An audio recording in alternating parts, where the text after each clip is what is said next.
ওপেনিংয়ে কিংবা ফিনিশিংয়ে পাওয়ার হিটিংয়ে ধুঁকছিল বাংলাদেশ। সেই খরা ঘুঁচিয়ে সম্প্রতি হাল ধরছেন তানজিদ তামিম, পারভেজ ইমন, জাকের আলীরা নির্ভরতার প্রতীক হয়ে দলকে জয় উপহার দিচ্ছেন। সেই ধারা অব্যাহত রাখতে পরবর্তী প্রজন্মে কে হতে পারেন tiger hard hitter? Jawad Abrar. আপনি হয়তো নামটি আগেও শুনেছেন।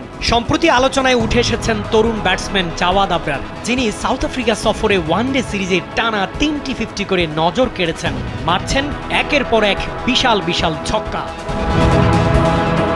ক্রিকেট বিশ্বে হার্ড হিটার ব্যাটারদের গুরুত্ব অতুলনীয়। ভারতের বৈভব সূর্যবংশীর মতো প্রতিভাবান হার্ড হিটাররা যেমন দলের রানের গতি বাড়াতে ভূমিকা রাখছে, তেমনি বাংলাদেশেও নতুন প্রজন্মের ক্রিকেটারদের মাঝে দেখা যাচ্ছে এই ঘরানার খেলোয়াড়ের উত্থান। জাওয়াদ আবরারের ব্যাটিং স্টাইল বেশ আক্রমণাত্মক। পাওয়ার হিটিংয়ের ক্ষেত্রে তার টাইমিং, ফিটনেস এবং শরীরী ভাষা অন্যদের থেকে আলাদা করে তুলেছে।